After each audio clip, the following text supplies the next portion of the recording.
Voilà, on vient de me dire que ça a démarré, donc on est là.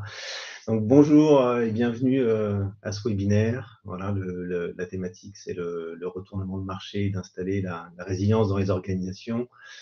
Il y a une petite vingtaine de personnes qui est attendue. Voilà, il y en a déjà 4-5. Vous êtes déjà 4-5 en fait finalement à être arrivés. Donc n'hésitez pas, voilà, en fait, déjà pour savoir si, est-ce que vous nous entendez bien, est-ce que le son passe, voilà, j'ai juste besoin de me dire les personnes qui sont déjà connectées. Alors, je vois François, Frédéric, un autre Frédéric, Geneviève, Muriel, voilà, si vous nous dites, pour nous dire si vous nous entendez bien, et il y a François dit que c'est bon. François dit que c'est bon. Oui. Ok. Et puis pour commencer à faire connaissance, est-ce que vous pouvez nous dire voilà, d'où est-ce que vous vous connectez? Il y a un chat qui est un peu en dessous et qui nous permet de dialoguer pendant toute cette interaction. Voilà, le webinaire va durer une trentaine, quarantaine de minutes globalement. Il faut qu'on rende l'antenne obligatoirement vers 12h15. Et on est ravis, Alexandre et moi, de pouvoir partager voilà, nos expériences du cabinet sur le sujet de la résilience et notamment dans des contextes qui sont pas forcément faciles, des retournements de marché. Donc moi, je m'appelle Antoine Jude, je suis l'associé gérant du cabinet Eddy Partner, et puis j'ai avec moi Alexandre, directeur associé, et qui est le patron du domaine d'activité, on appelle ça des DAS chez nous, domaine d'activité stratégique, compétences et formations. Voilà, pour les présentations, on va dire, succinctes.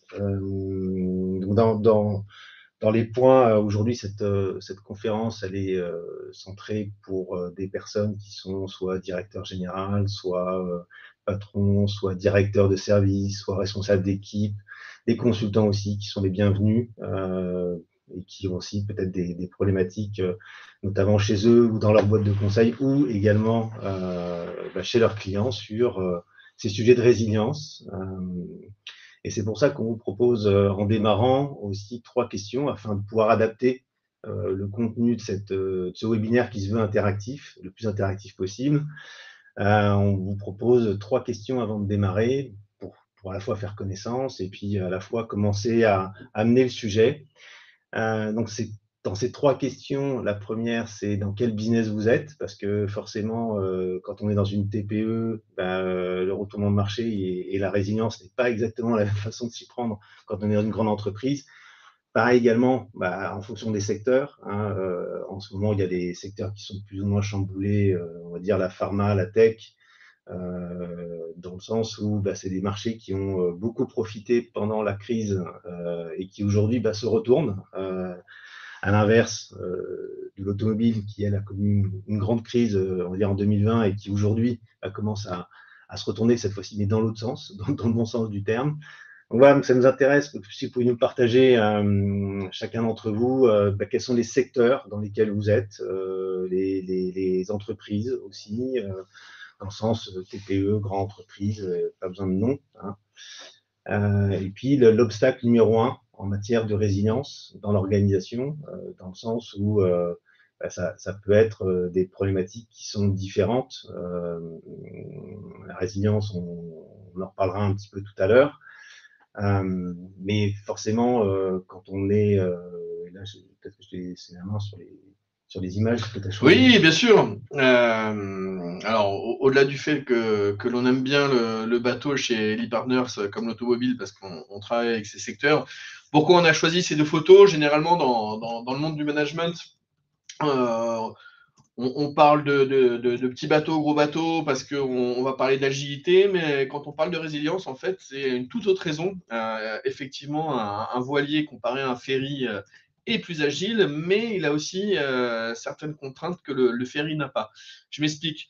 Quand on parle de résilience, hein, souvent le terme résilience est associé à la crise, à une avarie qui peut arriver dans une organisation. Et si on parle d'avarie sur un bateau, le problème, c'est qu'un voilier, c'est un monocoque. Il a un seul compartiment.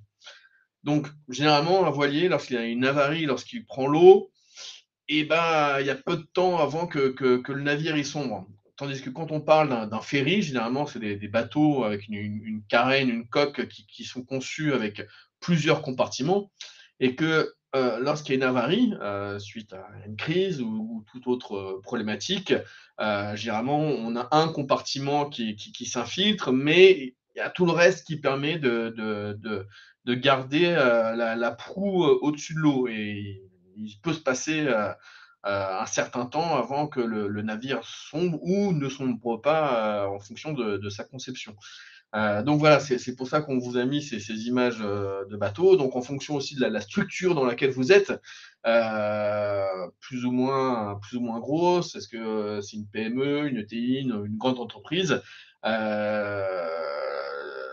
le retournement de marché peut avoir des conséquences plus ou moins rapides finalement sur on va dire, la santé de l'entité. Donc voilà pourquoi on a mis, Antoine, ces deux photos de bateaux. Alors l'idée, hein, c'est que vous ressortiez avec des stratégies pour justement soutenir le retournement de marché dans ce webinaire. Voilà, donc je vois déjà qu'il y a Frédéric qui a commencé à remplir en disant qu'il est DG de transition dans les secteurs de l'électronique et de l'électricité qui sont plutôt bien déprimés en ce moment. Je pense que vous parlez du secteur, pas de vous forcément, et actuellement en poste.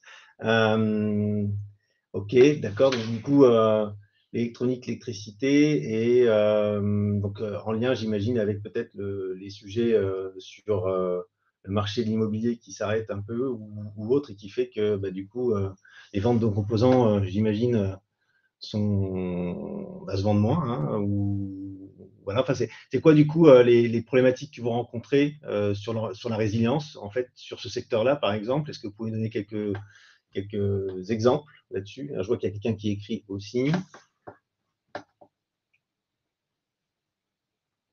Alors, dans les autres personnes, hein, on a je vois, François, un autre Frédéric, ou une autre Frédéric, Geneviève, Muriel, par exemple. Voilà, bah, si vous pouvez aussi partager dans quel business vous êtes, l'obstacle numéro un en termes de résilience que vous rencontrez. Hein, nous, en ce moment, on a des clients, bah, ils voient des personnes partir. D'autres, en fait, c'est la morosité ambiante, hein, des directions qui mettent parfois trop de pression parce que justement les objectifs sont pas là, et qui fait que bah, du coup, c'est difficile pour Là, les entreprises. tu me permets, Antoine, tu Ouais, parlais vas-y.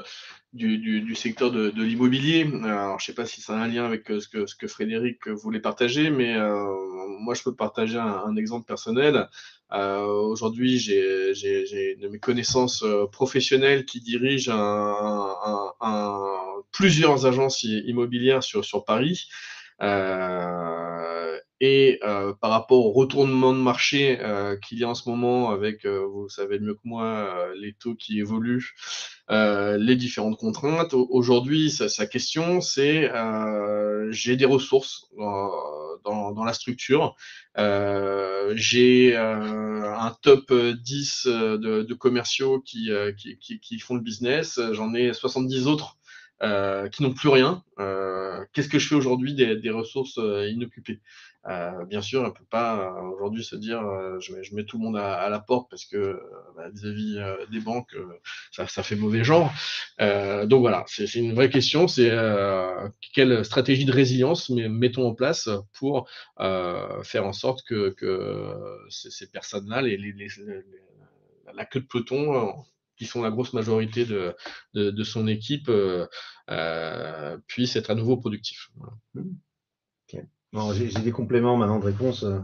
Donc Frédéric qui me dit l'électronique disparaît lentement mais sûrement mangé par la concurrence asiatique. Ouais, donc ce que j'entends, hein, c'est là-dedans, c'est la concurrence par les prix bas, effectivement, hein, et puis l'électronique je veux dire, de qualité qui diminue dans le sens où on va chercher des composants moins chers en Chine pour pouvoir les assembler et puis diminuer les coûts.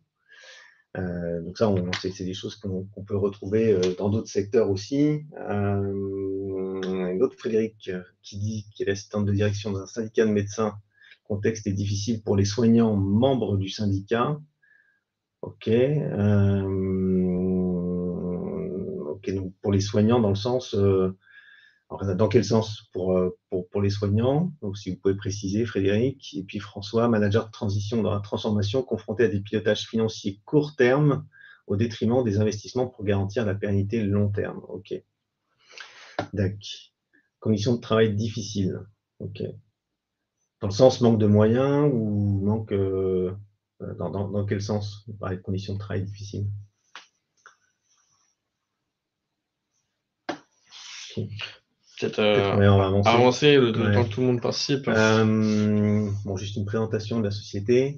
Elite Partner, qui est une société de conseil en organisation. La vocation de notre société, c'est de soutenir les organisations dans la transformation et créer de la sérénité là où il n'y en a pas, dans le sens où on aide à trouver des ressources pour pouvoir générer, se mettre en action dans des projets, rencontrer des difficultés, les dépasser et amener cet avenir dans le sens où Aurélie, c'est un jeu de mots qui veut dire leadership instead, ça veut dire mettre du leadership à la place, sachant que le leadership, c'est vu comme un domaine conversationnel dans lequel on aide les leaders des organisations à créer une vision et à générer le leadership nécessaire pour engager les personnes dans cet avenir nouvellement construit.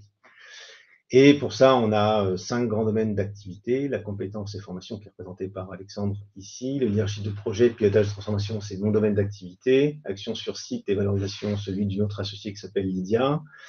Inspiration, conseil et audit opérationnel, un autre associé qui s'appelle Franck. Et ressources, recrutement et placement, un autre associé qui s'appelle Régis.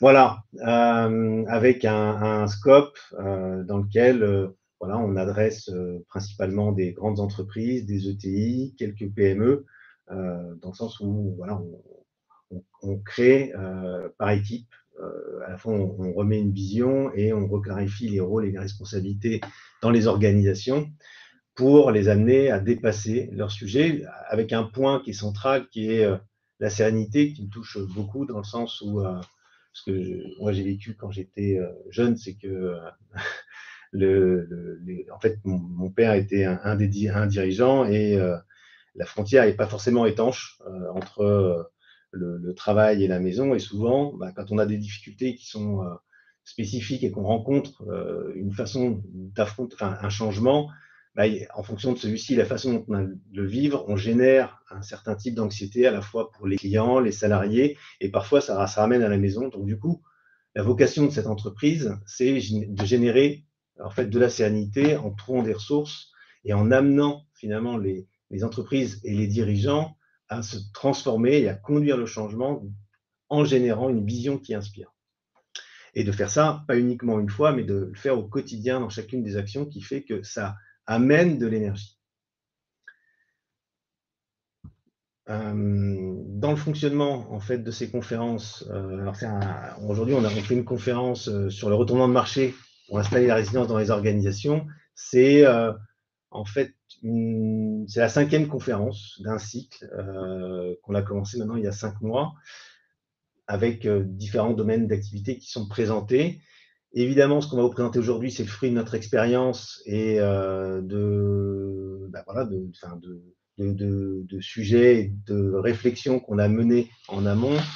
On a conscience que ça peut répondre à une partie forcément de ce que vous faites et à la fois ça demande d'être spécifié. Donc c'est pour ça qu'on propose un rendez-vous individuel dans les 2 semaines pour vous aider à appliquer les méthodologies qu'on vous propose à votre cas particulier.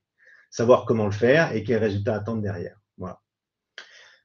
Sachant que du coup, il y aura une prochaine conférence qui sera le 14 décembre, si je ne dis pas de bêtises, cette fois-ci sur la conduite du changement et sur les stratégies de réussite. Donc, je vous invite à prendre rendez-vous sur le lien qui est en haut de votre écran, si ça vous intéresse. Et on commence avec la résilience, parce que c'est vrai qu'on parle de retournement de marché et de résilience et comment installer la résilience en fait dans les organisations. Alors déjà une première définition, c'est que la résilience, c'est la capacité à transformer les obstacles en opportunités. Hein. J'ai une image où on voit finalement que même la nature reprend ses droits à un moment donné sur l'asphalte, avec l'idée que en fait on est confronté à des difficultés et que la façon dont on va y répondre et la vitesse à laquelle on va voir que cette difficulté est en fait une opportunité sur un autre plan va donner confiance à la fois aux équipes, à la fois en nous-mêmes pour conduire le changement. Et donc,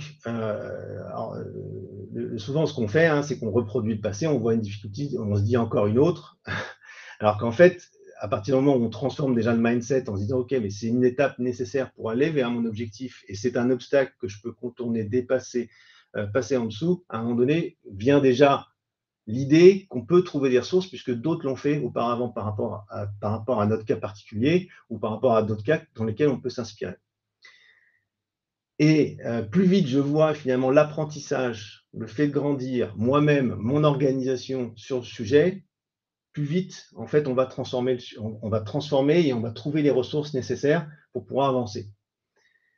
On a, pour un exemple, hein, en fait, on a des entreprises qui ont été confrontées à des difficultés de trésorerie et on va dire c'est inhérent à chaque entreprise. À un moment donné, on rencontre un sujet où on facture tellement que clairement, le temps pour rentrer l'argent, on ne se focalise pas forcément dessus. Et ben, on va manquer de trésorerie à un moment donné. Et toutes les entreprises font face à des difficultés de trésorerie à un moment donné.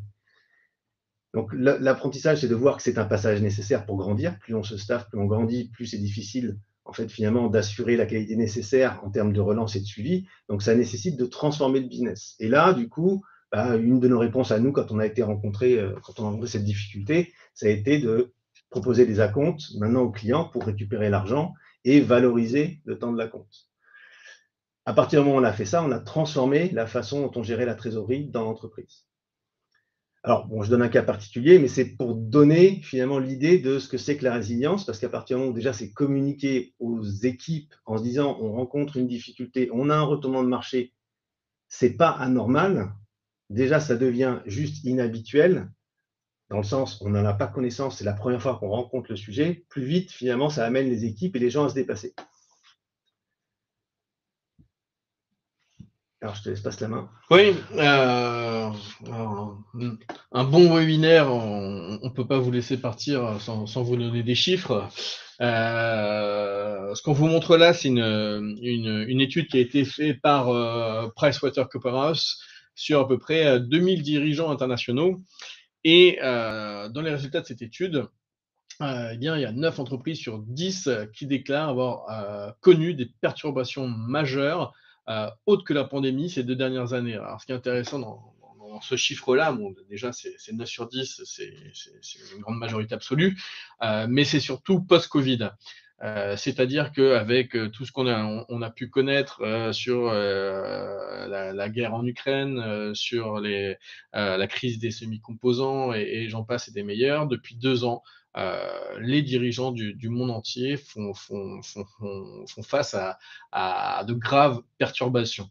Euh, pour les 2 tiers, voire même plus, les trois quarts de ces entreprises, forcément, ces perturbations ont aujourd'hui un impact qui est très fort. Et on va le voir en fonction de la taille d'entreprise. Hein, c'est pour reprendre l'image du bateau, ça peut avoir des conséquences différentes. Mais ce qui est intéressant aussi, c'est que quand on interroge ces chefs d'entreprise, la grande majorité a aussi confiance en leur capacité à surmonter cette situation de crise. Et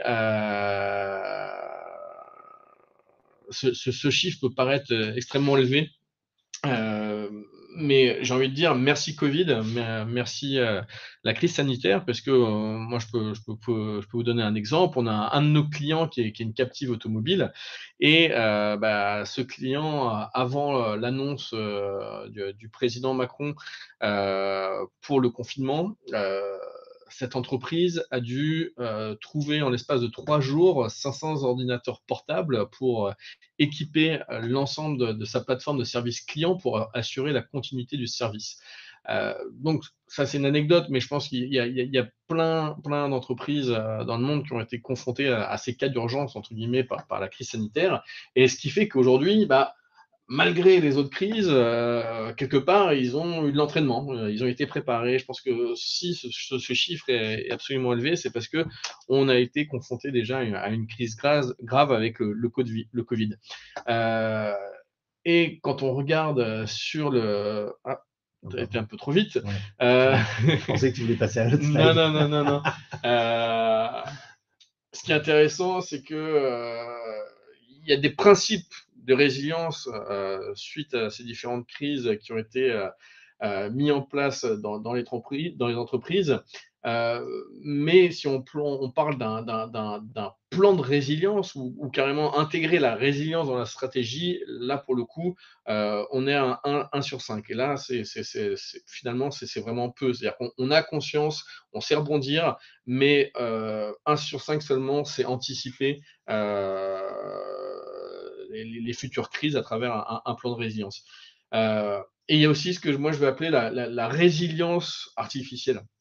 Euh, Aujourd'hui, les TPE, PME, ETI, sans parler des grandes entreprises, je pense que c'est pas courant d'avoir un plan de résilience dans ce type de structure, mais avec les PGE qu'il y a pu avoir sur le marché, on est un peu sur une résilience artificielle. La question qu'on peut se poser, c'est une fois ces PGE terminés, si on fait face à de nouvelles crises, est-ce que ces structures vont avoir l'organisation et les reins suffisamment solides pour rebondir, être résilient sur ces problématiques. Et là, tu peux avancer si tu veux. Bien sûr. On voulait vous parler avec Antoine du kintsugi. Kintsugi, ça veut dire en japonais l'art de faire des jointures en or pour réparer des céramiques brisées. Généralement, c'est le symbole et la métaphore qu'on utilise pour parler de résilience dans la psychologie. Tout à l'heure, Antoine vous a donné une définition de la résilience. Et moi, je voulais simplement ajouter à quelque chose en plus à cette définition. Et en plus, on a parlé avec les valeurs aujourd'hui que le cabinet Elite Partners a, c'est la sérénité. En fait, la résilience, c'est la capacité à rebondir suite à un obstacle dans la sérénité. C'est ça qui est important de voir, c'est qu'on retrouve ce mot de sérénité dans la définition de la résilience. Bref, pour la réponse aux différents challenges quand on parle de résilience, on en a parlé tout à l'heure sur le slide précédemment, c'est la capacité à faire des programmes de résilience pour les structures, mais c'est aussi préparer ces ressources et notamment le leadership de ces ressources pour faire face à différents types de crises et renforcer la résilience opérationnelle à travers un programme.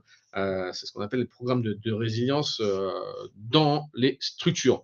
Alors, ça me fait penser à une chose quand on parle d'approche programme, quand on a travaillé avec David de Tissier sur un master de change, il expliquait que dans les grosses structures, malheureusement, il n'existe pas forcément d'entité propre au change, à la transformation, et généralement, ces projets de change sont réalisés par soit la DSI, soit la DRH.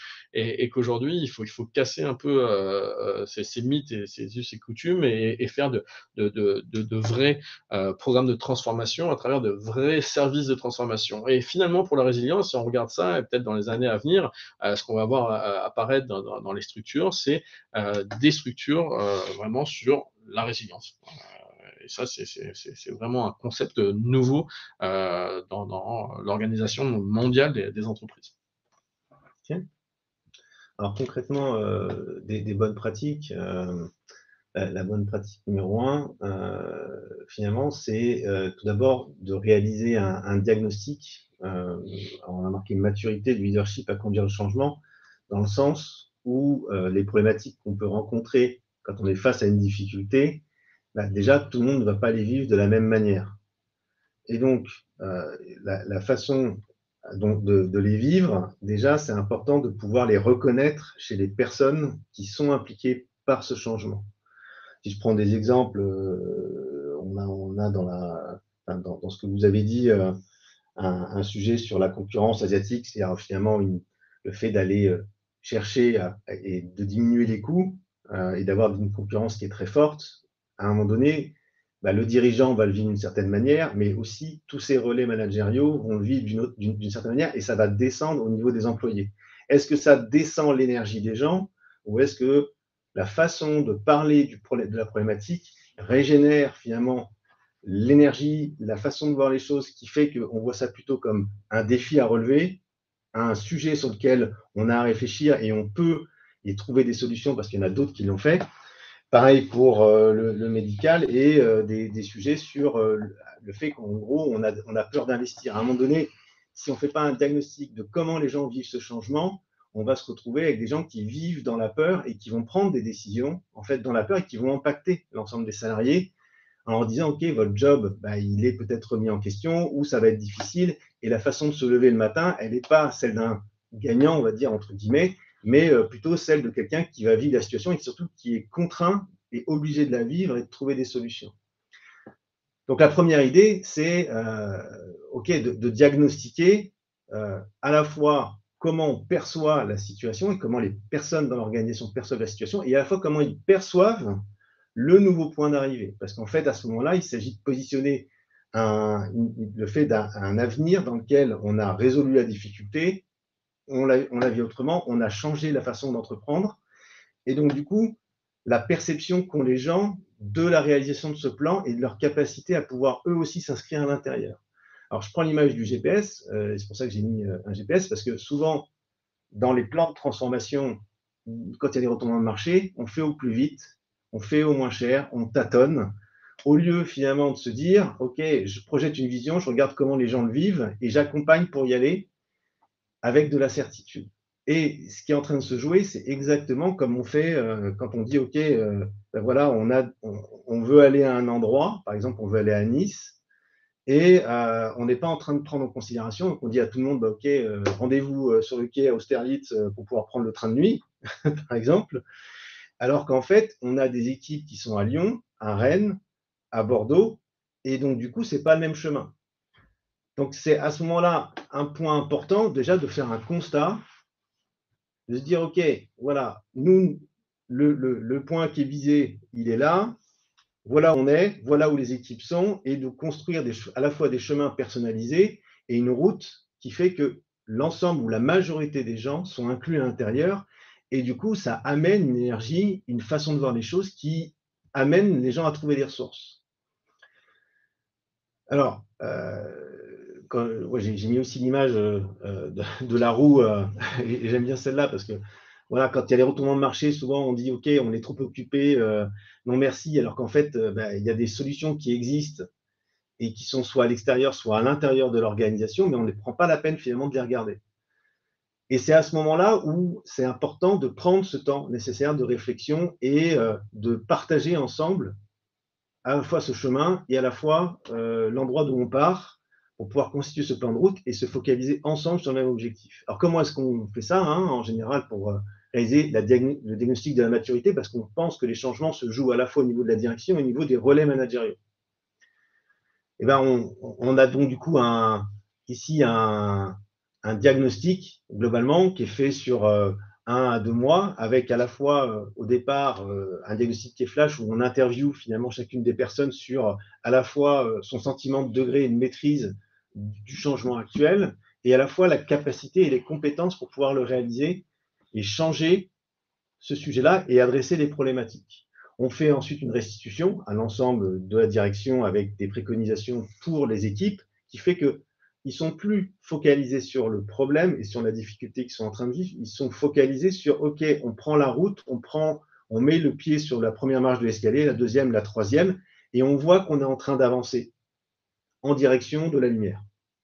Et ensuite, derrière, vient un plan d'organisation un peu plus grand pour pouvoir voilà, adresser les sujets, développer les compétences, générer du leadership, peut-être du coaching pour pouvoir aider les personnes à s'inscrire à l'intérieur. Et il y a peut-être d'autres sujets encore à générer en fonction des organisations et de ce que vous pouvez avoir. Et donc, du coup, dans les secteurs, notamment que vous évoquez, à la fois un pilotage financier ou qui est court terme, ça c'est parce qu'en fait, en général, il manque ce diagnostic. Pareil pour la partie médicale, où finalement, on n'est pas en train de se dire, OK, bon, enfin moi ce que j'entends dans ce que vous avez dit, c'est que c'est un manque de moyens, donc on est focalisé sur la problématique, on n'est pas en train de regarder quelle est l'état d'esprit, qu'est-ce qu'on est en train de créer pour les patients, pour l'entreprise, pour l'organisation. Et à ce moment-là, il y a d'autres choses et d'autres ressources qui peuvent arriver. Alors, les bonnes pratiques, Antoine. C'est-à-dire le sujet La là-dedans. question, c'est comment on fait aujourd'hui. Le sujet, qu'est-ce que ça fait apparaître, en fait, de faire un diagnostic? C'est que c'est en train de faire apparaître, finalement, le basculement. Souvent, quand on fait ce genre de diagnostic, en fait, quand il y a un retournement de marché, ce qu'on voit, c'est l'arbre qui est en train de tomber. On voit un grand arbre qui se retourne comme s'il était balayé par une tempête et qui est en train de tomber. Mais on ne voit pas tous les petits rejets qui sont à côté, les petites pousses qui sont en train de se régénérer et qui font que si on les fait grandir, à ce moment-là, on va pouvoir avoir la nouvelle direction de l'entreprise, les nouvelles possibilités d'adresser les marchés, les nouveaux produits qui sont en train de sortir, et donc du coup de commencer à s'inscrire dans un renouveau en faisant deuil finalement du passé. Et c'est souvent ça un sujet dans les retournements de marché, c'est qu'il y a des nouveaux petits marchés qui sont là à exploiter, à faire grandir en laissant tout doucement le grand marché qui est en train de s'écrouler à côté. Et donc, un des sujets, c'est justement d'entraîner et de former les managers à savoir détecter ces signaux faibles, les remonter rapidement à la direction et commencer à les consolider pour emmener et embarquer l'entreprise sur ces nouveaux marchés. Ok, donc si je comprends bien, Antoine, bonne pratique numéro 1 dans la résilience en entreprise, établir le bon diagnostic qui permet de regarder aujourd'hui où est-ce que l'on est et notre capacité finalement à rebondir. Une deuxième bonne pratique que l'on peut trouver sur le fait d'installer la résilience dans les organisations, c'est la capacité à retenir les collaborateurs clés de l'organisation. J'aime bien donner des exemples comme ça. Aujourd'hui, on a des clients dans le milieu pharmaceutique et certaines structures, de grosses structures mondiales, ont un peu plus de mal que d'autres. Hein. Je ne vais pas citer de nom, mais ce qu'on observe, c'est qu'il y a une fuite des compétences et des ressources qui part courir à la concurrence en ce moment. Et ce qu'il faut faire attention dans une organisation, c'est plus les ressources sont compétentes, plus elles ont la capacité d'analyser finalement le vent qui tourne, le risque qui arrive et à être proactif sur leur départ. Tout à l'heure, je vous ai mis l'image des bateaux. Si je reprends cette image de bateau et si je parle du Titanic, vous imaginez bien que si 70% des passagers du Titanic avaient été composés d'ingénieurs ultra compétents, je pense qu'ils ne seraient pas beaucoup à s'être engagés sur le bateau et auraient même quitté le navire avant d'avoir embarqué dessus. Donc tout ça pour vous dire que il faut que les entreprises qui ont des ressources qualifiées sont d'autant plus enclins à pouvoir voir une fuite des ressources.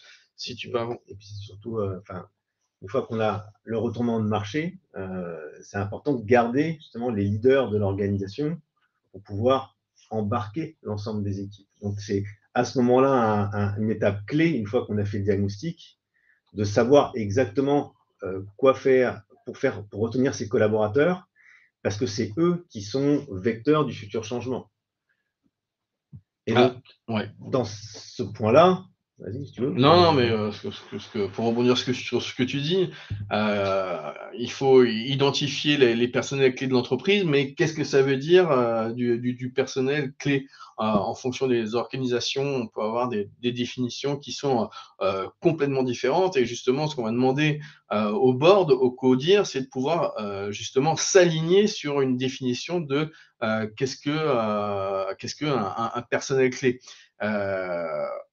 Est-ce que ce sont des personnes qui ont du leadership à travers leurs équipes? Parce que là aussi, le risque est plus grand. C'est-à-dire que si aujourd'hui on a des managers qui partent et qui ont un fort leadership, est-ce que ces personnes-là vont pas partir avec toutes leurs équipes et puis on voit des gros blocs partir d'un coup. Est-ce que ce sont des personnes qui ont des compétences rares dans la structure? Je pense notamment aujourd'hui, on travaille avec des entreprises de micropharmaceutiques. Quand il y a des chercheurs qui ont une compétence clé, rare sur la technologie même des traitements, ces personnes partent. Quelle est la valorisation de l'entreprise le lendemain? Est-ce que ce sont des personnes qui parviennent à faire vivre leur entreprise à travers leurs relations, leur carnet d'adresses, que ce soit sur leur capacité à influencer les décisions? Est-ce que ce sont même les futurs potentiels de l'entreprise qui vont être finalement ces personnels clés d'ici 2-3 ans? Donc tout ça, c'est un bon nombre de questions que le CODIR, que le board doit se poser pour justement, une fois qu'on les a identifiés, être en capacité de créer un plan de rétention.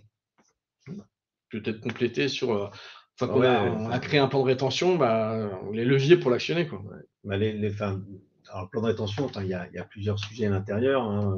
En ce moment, on parle d'incentive, de rémunération, de perspective d'évolution. Le sujet principal dans ce retournement de marché, finalement, c'est de conserver les personnels clés dont tu as cité finalement à peu près les fonctions, parce que c'est eux qui vont embarquer la suite, mais surtout de leur recréer un avenir, en fait. Pour que eux-mêmes, d'ailleurs, vu que c'est en général des leaders, sachent recréer un avenir dans ce changement pour les autres personnes. Et qu'est-ce qui fait qu'on reste dans une organisation? Le plus souvent, c'est qu'on est en train de grandir, c'est-à-dire qu'on perçoit la difficulté comme une opportunité de se développer, de finalement d'avoir un défi à relever qui est à notre mesure, en général, et c'est ça qu'il faut arriver à amener aux personnes lorsqu'on fait un plan de rétention, c'est que si on le vit, c'est qu'on est capable de le résoudre. Et donc, c'est juste qu'on est en train de grandir. Et si on développe ce sentiment chez les collaborateurs, à ce moment-là, en fait, on va les retenir parce qu'il y a un nouveau défi à relever dans lequel chacun aura des bénéfices. Et alors, bon, j'ai mis quelques points ici. On a un outil qui s'appelle le Flow, qui permet, en fait, sur 18 compétences clés, finalement, de les mesurer, notamment dans des souhaits, pour pouvoir mesurer finalement ce qu'on est en train de faire sur ces 18 compétences clés, ce qu'on aimerait dans l'avenir et sur quoi on peut se baser en termes de compétences. Et donc, du coup, faire un plan de développement qui fait que ça inscrit ces personnes dans le futur de l'organisation en lien avec le retournement de marché. Et à ce moment-là, on va pouvoir s'appuyer sur une bonne base solide. En fait, on a diagnostiqué comment les gens perçoivent le changement. On a les personnes qui sont solides et qui vont nous permettre de l'amener. Et on les embarque dans le futur. Vient la troisième étape, finalement, c'est de recréer, cette fois-ci, de l'innovation, c'est-à-dire les petites pousses qu'on a vues sur l'arbre à côté, d'amener ça comme des idées, des nouvelles idées sur lesquelles il y a à créer de la réflexion et innover pour pouvoir sortir par le haut sur ces marchés et dans ce retournement de marché.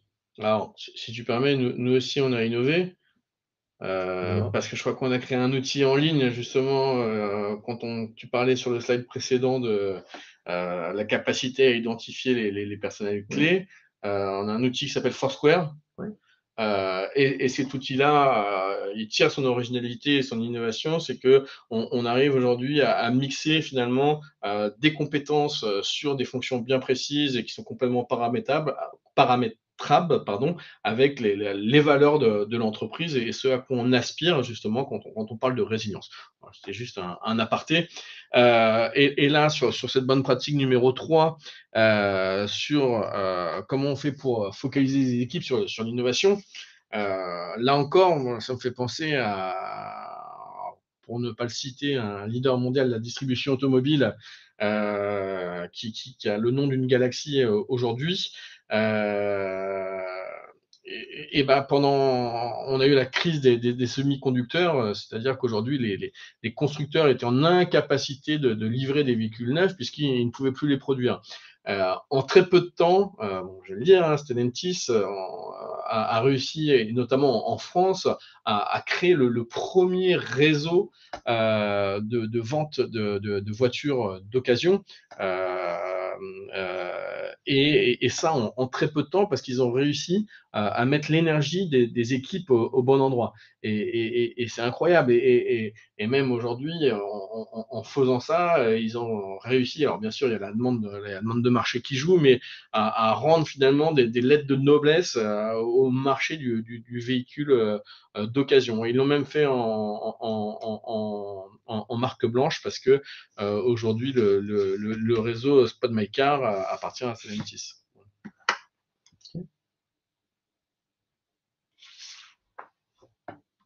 Alors, du coup, j'ai pas vu que c'était moi qui le faisais celui-là. Je crois que c'était toi. Donc, comment est-ce qu'on focalise les équipes sur les innovations des nouveaux marchés et comment on génère de la croissance? Là, pour le coup, en fait, ce qu'on fait en général, c'est justement de réunir toutes les personnes clés de l'organisation qu'on a su retenir et les gens qui sont des cadres de l'entreprise, et de montrer finalement que, en fait, les clients commencent à se préoccuper des mêmes sujets qu'eux, et qui sont sur les mêmes marchés. Et donc, ce qu'on propose, c'est on réunit les cadres de l'entreprise. En amont, on interviewe, on leur demande des clients. C'est ce qu'on a fait récemment pour un grand groupe industriel, hein. On interviewe les clients clés sur les besoins d'innovation, parce qu'en fait, souvent, les petites pousses qu'on a vues, on est un peu timide à les amener, à les pousser, à les proposer. Souvent, les commerciaux ont besoin de solutions qui sont éprouvées, donc faire en sorte que les commerciaux vendent de l'innovation, c'est quelque chose qui est compliqué. Et donc, à partir du moment où on va interroger les clients et que ces clients, en fait, ils arrivent tous à dire à un moment donné que ce qu'ils souhaitent, c'est encore plus de collaboration, c'est des réflexions qui poussent la création de valeur chez eux et qu'ils sont OK pour collaborer, à ce moment-là, en fait, ça va amener les cadres de la direction à être plus certains du fait de la direction qu'ils sont en train de prendre et commencer à pousser au niveau de la R&D, au niveau des équipes projets, au niveau des commerciaux, ces nouvelles pratiques ou ces nouvelles idées de produits, et faire en sorte de les co-créer avec les clients, qui fait qu'en fait, on partage à la fois le risque, mais on partage aussi le sentiment de grandir tous ensemble et donc du coup de devenir le bon fournisseur pour nos clients. Alors, si tu me permets, je vais insister un peu sur le point précis que vient de citer Antoine. D'ailleurs, on a fait le débriefing avec le client il y a quelques jours. Et moi, ce qui m'a marqué, c'est que la chose qu'il a retenue de ce séminaire sur l'innovation qu'on a organisé chez lui, pour pouvoir justement faire face au retournement de marché, c'était qu'il nous a dit, en fait, on vient de comprendre nous-mêmes, et j'espère qu'on l'a fait comprendre aussi à nos équipes, que l'innovation, en tout cas dans une structure, ce n'est pas que du propre chef de la recherche, la R&D finalement, de la recherche et développement, et que c'est l'affaire de tous. De tous les cas, de toutes les équipes de la structure, aussi bien le marketing que le commerce, que la RH, et que finalement cette innovation elle est à tous les niveaux, et la capacité à créer de la résilience dans une entreprise, elle se fait vraiment sur toutes les équipes. Et ça, c'est extrêmement important. Et sur les points du coup 3 et 4, ce qu'on a amené aussi à voir, c'est qu'ils faisaient déjà de l'innovation en interne, et en les mettant en lumière dans l'entreprise, ça leur montrait aussi qu'ils étaient déjà résilients sur certains sujets. Et donc, ça nous a permis de pousser la réflexion l'après-midi en créant des ateliers World Café où des groupes étaient en capacité et en liberté de choisir différents sujets sur des innovations et de commencer à les incrémenter groupe après groupe pour pouvoir créer cette fois-ci de plus en plus des projets d'innovation en interne à partager avec les clients. Et ensuite, là, c'est l'étape dans laquelle on est, hein. On organise le suivi des productions pour à la fois prioriser, puisqu'en fait, il y en a un certain nombre qu'il faut prioriser, et ensuite, de plus en plus, commencer à amener chez les clients et les structurer en équipe projet.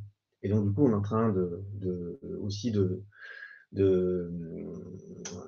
d'aider et de soutenir cette organisation à avoir des méthodologies de projet qui sont global, hein, c'est un groupe de 1500 personnes, qui fait que ça les aide à communiquer à la fois sur la gestion des projets et d'améliorer la qualité et la production dans les délais finalement de leurs produits déjà existants, et à la fois de commencer à innover, à proposer de nouvelles choses à leurs clients en étant plus attentifs finalement à leurs besoins et à leurs évolutions.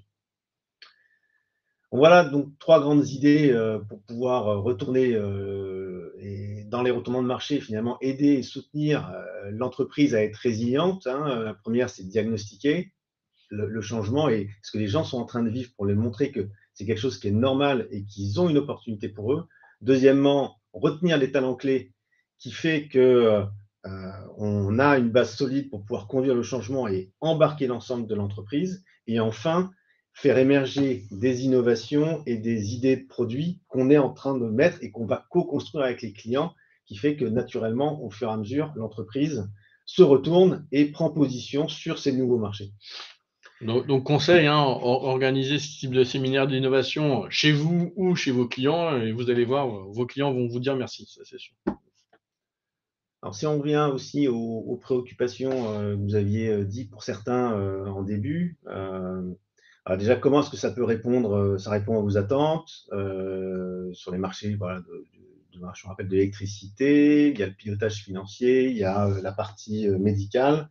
Est-ce que vous avez peut-être d'autres questions ou, pour continuer nos échanges et voilà, et partager peut-être enfin, partager ensemble finalement des bonnes pratiques. Alors, je vois quelqu'un qui écrit. Voilà. Donc, on va laisser le temps aux gens peut-être de aussi formuler, réfléchir pour poser des questions ou, voilà, ou faire des remarques hein, par rapport à ce qu'on a dit aussi. Vous avez le droit de nous challenger. Hein, et il nous reste quelques minutes ensemble. On est à votre écoute. Et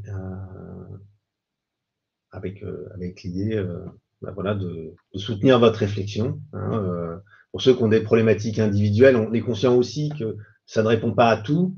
Donc, n'hésitez pas à prendre rendez-vous avec nous pour pouvoir continuer les échanges, qu'on puisse peut-être spécifier en fonction de vos problématiques bien précises.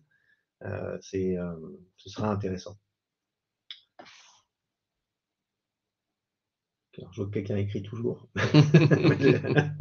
Une longue question. C'est une longue question ou un long commentaire.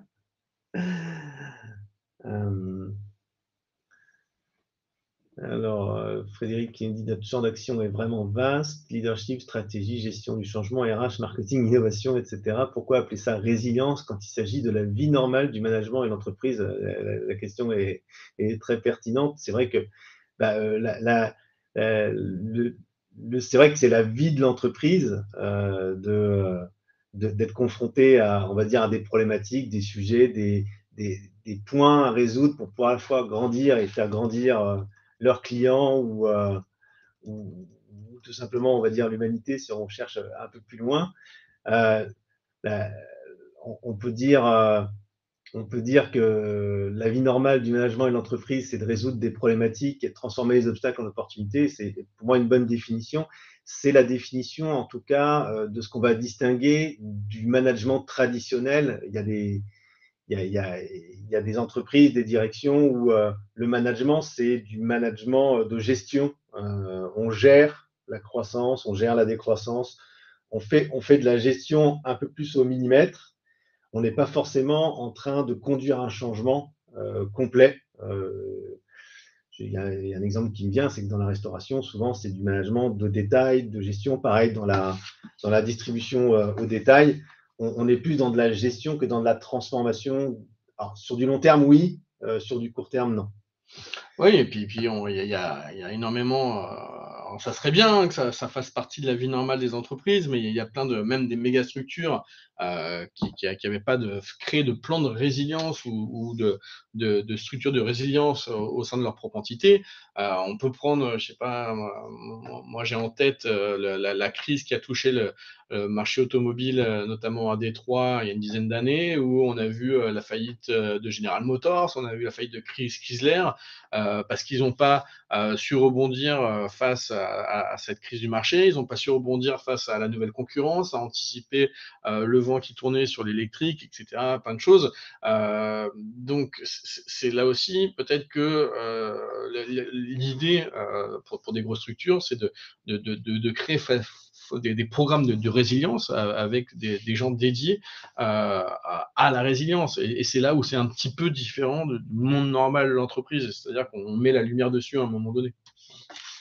Alors, je reviens sur les questions, à qui est-ce qu'on s'adresse, hein, des entreprises et pas vraiment des managers de transition comme moi. Alors, c'est sûr que notre cœur de cible, hein, c'est des grandes entreprises, des ETI et des PME sur lesquelles, qui sont en transformation, qui ont besoin d'aide et de soutien en termes de ressources, de vision ou pour renforcer les compétences. Et on travaille avec des managers de transition parce que les managers de transition, ils arrivent, alors souvent, c'est pas toujours le cas, mais souvent justement dans un moment où l'entreprise a une difficulté, où il faut parfois faire, alors je vais mettre des guillemets, le nettoyage. Et donc, c'est le rôle pas sympa. Et plutôt que de le confier à quelqu'un qui prendrait directement le poste et qui se verrait faire la partie pas sympa que fait le manager de transition, on choisit plutôt un manager de transition pour pouvoir le faire. Et dans ces moments-là, il y a aussi une impulsion à donner et il y a des managers de transition qui se font aider, soutenir par des entreprises comme les nôtres pour former leur personnel, faire un diag plus précis, conduire un séminaire, parce que tout seul, particulièrement dans des grosses entreprises, on ne peut pas tout faire. Voilà. Alors, combien coûte notre prestation On peut en parler. Je vais vous dire, ça dépend, dans le sens où on a un contrat avec Renault qui fait 3,5 millions, puis dans une petite PME va nous commander une prestation qui vaut 20 000 euros. Voilà, c'est complexe pour vous répondre, mais ça peut vous donner des tailles à la fois de projets qu'on gère et à la fois de ressources qu'on peut donner pour les entreprises. Voilà, pour répondre à votre question, je propose prenez un rendez-vous, Frédéric, et comme ça nous permettra de voir. Et puis, elle n'est pas forcément longue parce que parfois, on fait une partie, on n'est pas obligé de faire tout le plan. Hein, il y a des entreprises qui nous commandent juste un diagnostic, d'autres qui nous disent, OK, j'ai déjà fait le diagnostic, je veux une formation, je veux un séminaire, et on challenge forcément parce qu'on regarde aussi quels sont les enjeux et comment est-ce que nous, on peut créer de la valeur avec la personne et la société. Donc, voilà, il y a de tout. On existe depuis longtemps maintenant, et donc du coup, on a rencontré un peu tous les cas. Voilà, puis je vais conclure par François qui retient que partager une vision claire, faire preuve de courage managérial, ça c'est à mon avis un des points importants de pouvoir dire clairement ce qu'il y a à faire en ayant du courage parce que forcément ça impacte notre situation. Dans le cap, ça c'est important, et de gérer les imprévus est une bonne pratique. Exactement. Voilà. Eh bien, écoutez, moi ok. Eh bien, avec plaisir, Frédéric. Écoutez, merci beaucoup pour votre présence, la qualité des échanges. On serait ravis de fonctionner avec vous dans le futur, que vous soyez dirigeant, que vous soyez responsable d'équipe, consultant. Voilà, on travaille avec un ensemble, un écosystème, et ça nous fera plaisir de pouvoir étudier ou discuter avec vous de vos sujets en termes de réflexion. À bientôt. À bientôt.